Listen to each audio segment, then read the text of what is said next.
আমাদের শরীরে সব কিছু নির্ভর করে আমাদের ব্রেনেরও। তাই আমাদেরকে আমাদের এই ব্রেনের ক্ষমতাকে যদি আমরা বাড়াতে পারি তাহলে কিন্তু আমাদেরকে কেউ হারাতে পারবে না। আমাদের বুদ্ধি অনেক বাড়বে এবং আমরা সঠিক ডিসিশন নিতে পারবো। দেখুন, আমাদের এই ব্রেন 3 ভাগে ভাগ করা থাকে। একটা হচ্ছে গুরু মস্তিষ্ক, একটা হচ্ছে মধ্য মস্তিষ্ক, আর একটা হচ্ছে লঘু মস্তিষ্ক। গুরু মস্তিষ্ক ডান এবং বামে বিভক্ত থাকে। এটা হচ্ছে মানুষের শরীরের সবচেয়ে উন্নত পার্ট।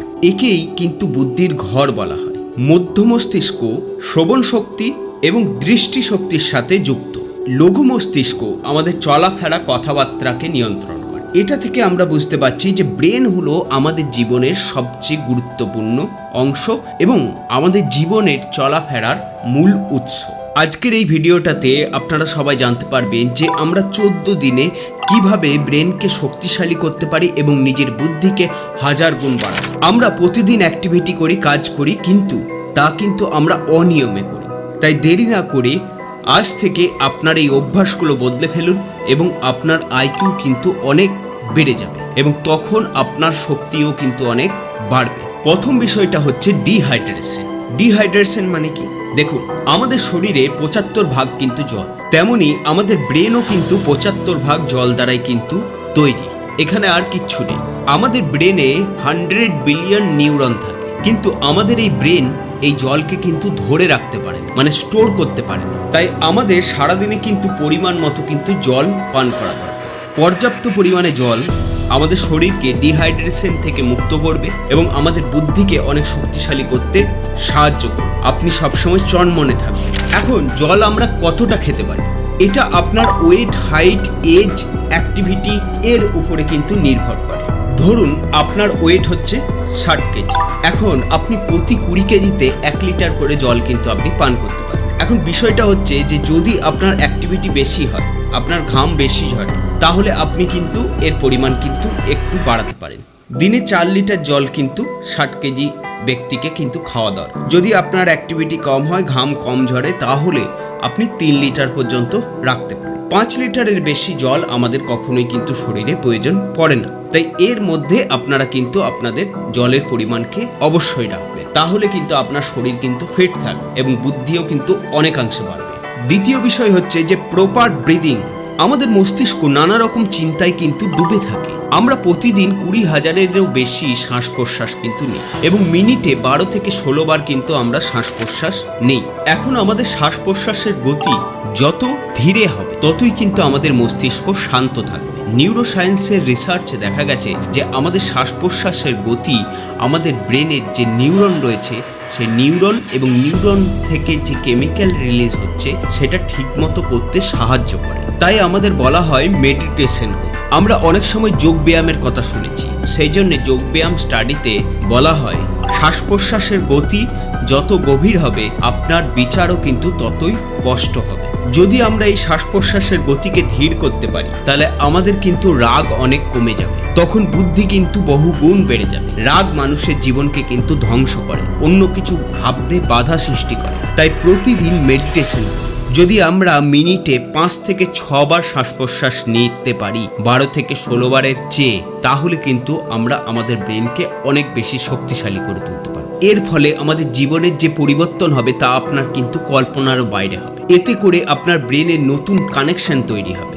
নিউরনের ক্ষমতা অনেক বেড়ে যাবে, আমাদের চিন্তা ভাবনায় অনেক স্পষ্টতা আসবে, অবজারভেশন পাওয়ার বাড়বে, মন শান্ত থাকবে, বুদ্ধি বহু গুণ বেড়ে যাবে। এরপরে যেটা বলবো সেটা হচ্ছে ইট হেলদি। আমাদের ব্রেন কিন্তু সব সময় চালু থাকে।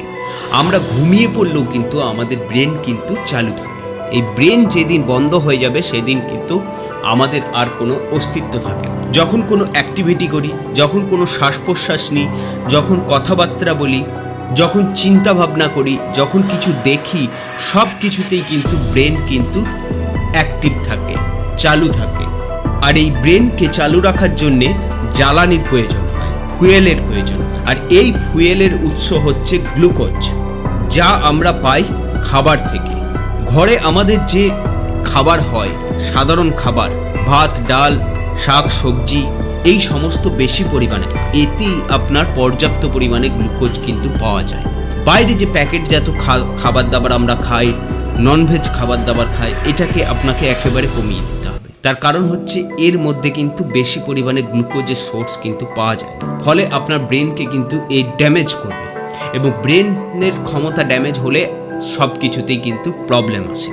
আপনি টক্সিক হয়ে উঠবেন, আপনার সম্পর্ক ভালো থাকবে না, আপনি কোনো পড়াশোনা করছেন সেটা বেশিক্ষণ মনে রাখতে পারবেন না, আপনি কোনো কাজ করছেন তার কোনো এনার্জি আসবে না, আপনার মন চঞ্চল হয়ে উঠবে এবং আপনার জীবনযাত্রায় কিন্তু অনেক বাধার সৃষ্টি হবে। আমরা দিনে 3 থেকে 4 বার খাবার খাই। এখন আমরা যখন কোনো ভারী খাবার খাই, তারপরে কিছুক্ষণ পরেই যখন আবার কোনো খাবার খাচ্ছি, তখন কি হয়, তখন যে খাবারটা আমরা আগে খেয়েছি সেই ভারী খাবারটা পুরোপুরি ডাইজেস্ট হয় না, এবং তার উপরে আরও খাবার পড়লে তখন ওই যে না ডাইজেস্ট হওয়া খাবার সেটা কিন্তু পচতে থাকে, এবং সেটা পচে আমাদের ব্লাডের মধ্যে কিন্তু মিশতে থাকে। এখান থেকে কিন্তু শরীরে নানা রকম রোগের সৃষ্টি হয়। তাই হালকা স্বাস্থ্যকর খাবার খান, যেটা ডাইজেস্ট হতে আপনার বেশি সময় লাগবে। এর পরের যে বিষয়টা বলবো সেটা হচ্ছে গার্বেজ ইন গার্বেজ আউট। আমরা প্রতিদিন নিয়ত সোশ্যাল মিডিয়াতে ডুবে থাকি। এই সোশ্যাল মিডিয়া আমাদেরকে কিন্তু নিয়ন্ত্রণ করছে। আমরা যেটা সোশ্যাল মিডিয়াতে দেখছি সেই সোশ্যাল মিডিয়ার জীবন আর আমাদের বাস্তবের জীবনের মধ্যে আকাশ পাতাল কিন্তু তফাৎ আছে। তাই এর মধ্যে কিন্তু আপনি বেশি ডুববেন না, তার পরিবর্তে আপনি 10-15 মিনিট এতে সময় কাটালেন এবং ব্রেনকে নতুন নতুন চ্যালেঞ্জ দিন।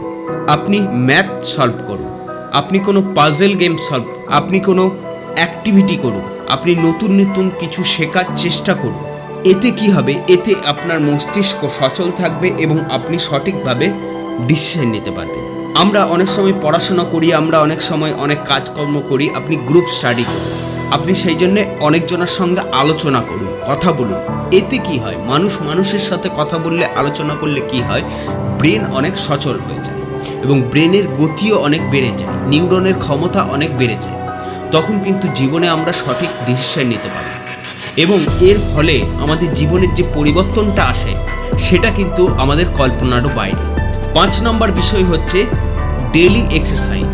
দেখুন, এক্সারসাইজ করলে কি হয়, আমরা ভাবি যে ব্যায়াম করলে কি এসে যাবে। ব্যায়াম করলে আপনাকে রোগা বা মোটা হওয়ার জন্য আপনাকে ব্যায়াম করতে হবে। আপনার ব্রেনের অ্যাক্টিভিটিকে সচল রাখার জন্য, নিউরনকে সচল রাখার জন্য আপনার এক্সারসাইজ করা কিন্তু খুব জরুরি। তার কারণ হচ্ছে আমাদের এক্সারসাইজ করলে আমাদের বিভিন্ন কেমিক্যাল রিলিজ হতে খুব সক্ষম হয়, আমাদের এনার্জি অনেক বেড়ে যায়।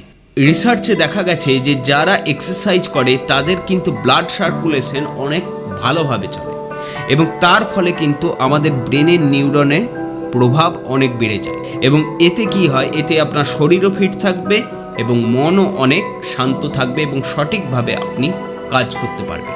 এইভাবে 14 দিন চলি, তাহলে কিন্তু আমরা আমাদের ব্রেনের ক্ষমতাকে 1000 গুণ বাড়াতে পারবো এবং এই 14 দিনের পরে এই জিনিসটাই আপনার অভ্যাসে দাঁড়িয়ে যাবে। যখন আপনি দীর্ঘ সময় ধরে এই কাজগুলিকে প্রপারভাবে করতে পারবেন, তখন আপনি দেখবেন যে আপনার জীবনের অনেক কিছুই পরিবর্তন হয়ে গেছে। এটা মাথার মধ্যে রাখবেন। চ্যানেলটিকে সাবস্ক্রাইব করবেন, শেয়ার করবেন ভিডিওটিকে এবং সুস্থ থাকবেন, ভালো থাকবেন।